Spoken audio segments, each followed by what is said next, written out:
ಇದು ಬಹಳ ಜನಕ್ಕೆ ಉರಿದಿದೆ. ಉರಿದೆ ನೋಡ್ರಿ. ಹೆಂಗಿದೆ ಅಂದ್ರೆ ಇವತ್ತು ಸಿದ್ದರಾಮಯ್ಯನವರು ಬಂದಾಗ ಜನರ ಪ್ರೀತಿ ವಿಶ್ವಾಸ ನೋಡಿದ್ರು. ಅವರು ಮೊದಲೇನು ಕೆಲವೊಂದು ಮಂದಿ ಹೋಗಿ ಸುಳ್ಳು ಹೇಳಿರ್ತಾರೆ, ಯತ್ನಾಳದೇನು ಇಲ್ಲ, ಜೀರೋ ಅದಾನೆ, ಹಂಗದಾನೆ, ಹಿಂಗದಾನೆ ಅಂತ ಹೇಳಿರ್ತಾರೆ.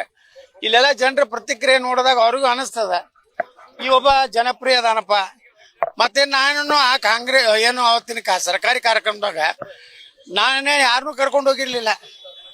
ಎಲ್ಲ ಕಾಂಗ್ರೆಸ್ಸಿನ MLAಗಳು ಮಂತ್ರಿಗಳು ಕರ್ಕೊಂಡು ಬಂದು ಜನ ಇದ್ರು. ಅವರೇ ಜನ ಕೇಕೆ ಹಾಕಿದ್ರೆ ಕೂಗು ಹೊಡೆದ್ರೆ ನಾನು ಅದಕ್ಕೆ ಬಾಧ್ಯಸ್ಥ ಅಲ್ಲ. ಅದಕ್ಕೆ ಸಿದ್ದರಾಮಯ್ಯನವ್ರು ಹೇಳಿದ್ರಲ್ಲ, ಅವ್ರ ಫ್ಯಾನು ನಮ್ಮ ಫ್ಯಾನು ಒಂದೇ ಅದಾರ್ತಾರೆ. ಬಿಜಾಪುರ ನಮ್ಮ ಫ್ಯಾನ್ ಹಾಕ್ತಾರೆ, ಬೇರೆ ಕಡೆ ಸಿದ್ದರಾಮಯ್ಯ ಫ್ಯಾನ್ ಹಾಕ್ತಾರೆ. ಫ್ಯಾನ್ ಆಗೋದ್ರಿಂದ ನಾನೇನು ಫ್ಯಾನ್ ತಿರುಗಿಸ್ಲಾಕ ನಾನು ಬರೋದಿಲ್ಲ. ಫ್ಯಾನ್ ಅದು ತಾನೇ ತಿರುಗ್ತೈತೆ, ನಾನು ಏನ್ ಮಾಡಿ. ಸರ್, ಅದು ಕಾಂಗ್ರೆಸ್ ಜಿಲ್ಲಾ ನಾಯಕರಿಗೆ ಡಿ.ಕೆ. ಶಿವಕುಮಾರ್ ಕರೆದು ಬೈದ್ರಂತೆ. ಇಂಥ ಕಾರ್ಯಕ್ರಮದಲ್ಲಿ ಯತ್ನಾಳ್ ಅವರು ಇಷ್ಟು ಹೊಗಳ್ತಾರಂದ್ರೆ ನಮ್ಗೆ ಎಷ್ಟು ಮುಜುಗರ ಆಗುತ್ತೆ. ಮತ್ತೆ ಯತ್ನಾಳು ನೋಡಿ, ಯತ್ನಾಳ್ ಯಾರು ಹೊಗಳ್ಯಾರ? ಮುಖ್ಯಮಂತ್ರಿಗಳು ಅವ್ರೇನು ಹೊಗಳಿಲ್ಲ, ಅವ್ರು ಯಾವ್ದು ಹೊಗಳಿಕೆ ಮಾತು ಹೇಳಿಲ್ಲ. ಹೊಗಳಿದವ್ರು ಯಾರು ಅದಾರ? ಜನ.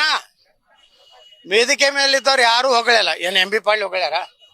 ದ ಗ್ರೇಟ್ ಸೋಮನಾಥ್ ಪಾಟೀಲ್ ಹೊಗ್ಯಾರ? ಇಲ್ಲ, ಯಾರು ಹೊಗಳಿಲ್ಲ. ಜನ ಹೊಗ್ಯಾರ. ಜನ ನಮ್ಮ ಹಿಂದಿದಾರ ಸಂಕೇತ ಕೊಟ್ಟಾರ.